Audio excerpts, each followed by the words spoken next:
골피 함께 하겠습니다. 매주 화요일마다 또 책 소개받고 있죠. 오늘도 안정환 작가 자리했습니다. 어서 오시죠. 네, 안녕하세요. 네, 오늘 어떤 책 준비하셨습니까? 자, 오늘은 내일 투표를 맞이해서 민주주의라는 책을 소개해 드리겠습니다. 책 제목이 민주주의입니까? 예, 그렇습니다. 어떤 책이죠? 자, 이 책 민주주의는 2016년 여름에 방영되어 호평을 받았던 EBS 다큐 프라임 민주주의 5부작을 한 권의 책으로 묶은 것입니다. 민주주의란 무엇인가? 이 질문에 대답하기 위해 이 책은 아일랜드 대기근과 자원 배분의 문제, 고대 아테네와 민주주의의 발생, 미국 혁명과 현대 민주주의의 탄생, 전후 자본주의의 황금기와 민주주의의 발전, 그리고 현대 주주자본주의와 기업 민주주의, 불평등과 민주주의에 이르기까지 중요한 문제들을 정면으로 다루고 있습니다. 또한 노암 촘스키, 존 던, 샹탈 무페, 애덤 쉐버스키, 토마 피케티 등 각 주제에 관한 한 세계적 학자들의 인터뷰는 이 책을 읽는 또 다른 즐거움을 선사한다고 합니다. 그래요.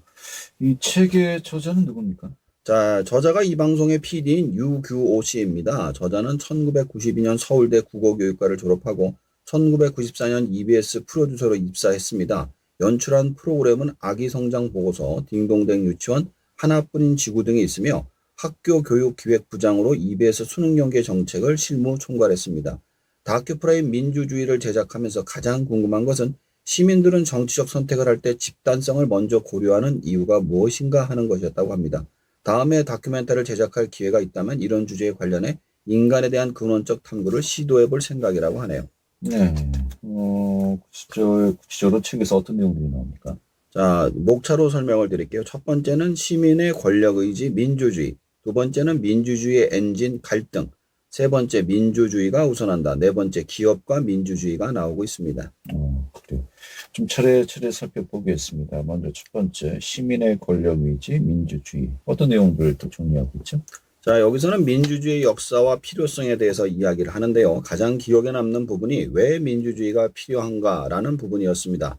거친 자연환경 속 굴곡진 역사를 가진 작은 섬나라 아일랜드에 아메리카 대륙에서 건너온 재앙의 씨앗이 하나가 이곳으로 오면서 하루아침에 유령의 마을로 만들고 맙니다. 바로 감자 마른병 때문에 아일랜드 사람들은 굶주림과 전염병에 죽어가죠.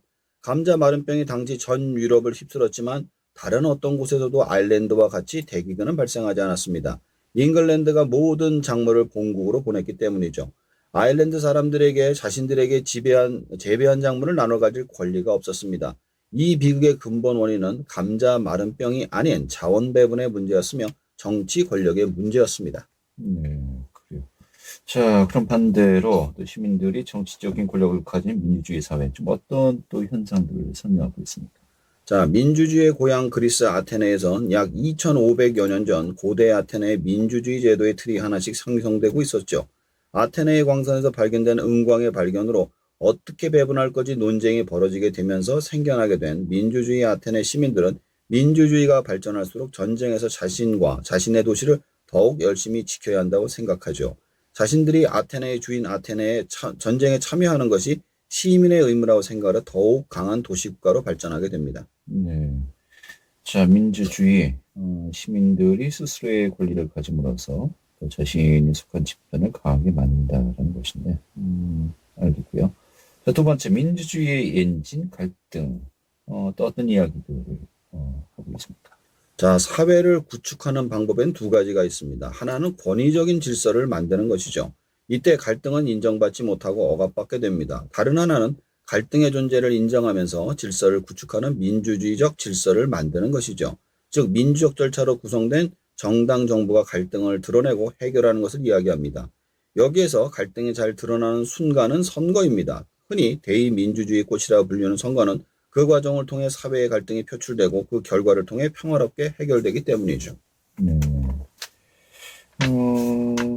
하지만 또 선거가 항상 어떤 사회적 갈등을 중심으로 움직이기보다도요, 인물 중심으로 움직이기도 하지 않습니까? 이건 또 어떻게 설명할 수 있을까요? 예, 말씀하신 대로 선거에서 누가 더 뛰어난 인물인가를 놓고 경쟁하는 상황이 되면 시민들에게 중요한 갈등이 사라지게 됩니다.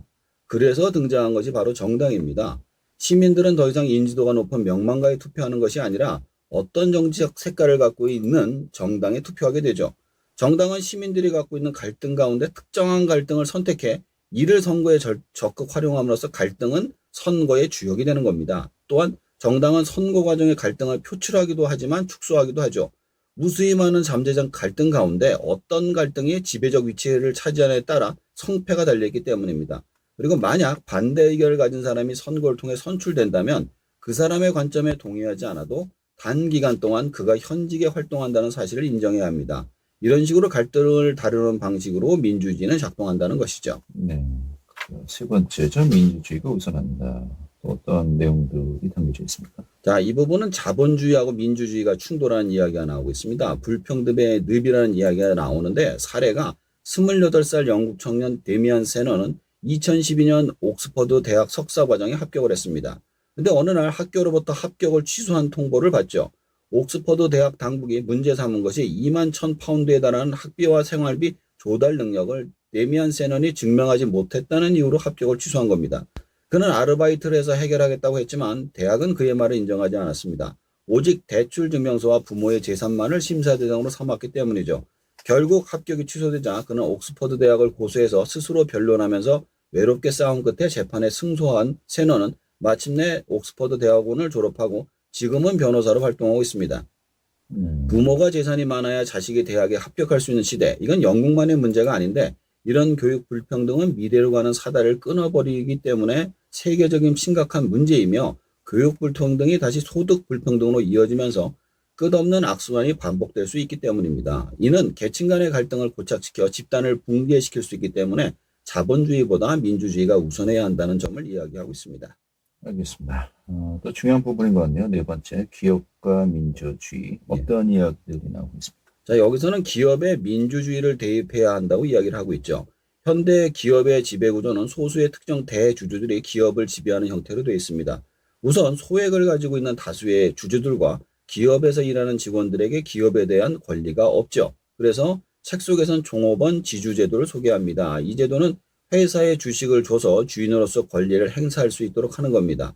이를 통해 회사는 직원들의 기업의 소유권, 이익권을 나눠 가지고 의사결정에 참여할 수 있도록 하죠. 이 제도를 도입한 기업들은 직원들이 더 회사의 주인의식을 이끌고 회사의 이익에 대해 인센티브를 가지게 되면서 기업의 성장에 도움이 된다고 하네요.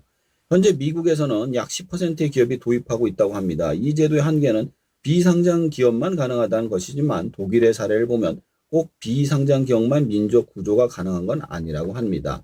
책에선 독일의 공동 의사결정 제도를 소개하는데 이 제도는 노동자로 구성된 평의회와 노동자에 의해서 선출된 감독 이사회를 만들도록 강제하고 있죠.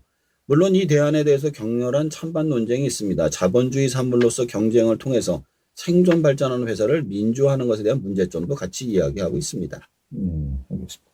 자, 이 책 소개하면서 좀 전반적인 또 총평한다면 어떤 것이 가능할까요? 자, 코로나19가 중국에서 발병했을 때 중국의 공산당은 리 원장의 의사를 사회의 불안을 야기한다고 권유로 눌려버렸었습니다. 그리고 그 다음에 중국에서 어마어마한 일이 벌어졌죠. 또한 전 세계가 또 어마어마한 문제가 발생했습니다. 반면에 우리나라는 모든 정보를 투명하게 발표하고 많은 갈등을 인정하고 공격적으로 감염자를 찾아 대처한 결과 많이 안정이 되었습니다. 이러한 차이는 모두 갈등을 인정하느냐 아니냐에 따라 달라지는 것 같습니다. 민주주의는 자원 배분을 위한 갈등을 이용한 제도이죠. 그래서 우리가 선거를 통해 나와 나의 이익을 대신할 대표를 뽑아서 그들이 갈등하고 우리 사회는 평화를 유지하는 것입니다. 자꾸 국회의원들이 싸운다고 화내시는 분들이 있는데 그들은 원래 싸우라고 만든 대표입니다. 따라서 내가 지지하는 대표와 다른 사람이 지지하는 대표가 달라야 하는 이유가 여기에 있죠. 따라서 나의 이익을 위해 4년 동안 일해줄 직원을 뽑는다는 마음으로 혹은 회사 서비스를 고른다는 마음으로 투표를 하시는 게 좋을 것 같습니다. 알겠습니다. 자, 내일 또 총선 앞두고 또 적절한 또 그런 내용의 책이 아니었나 싶네요. 먼저 선거 꼭 하시고, 예. 그럼 내일 책 다시 한번 이 책 선택해서 독서를 권해드리고 싶습니다. 알겠습니다. 오늘 잘 들었습니다. 감사합니다. 네, 안정환 작가와 함께 했고요.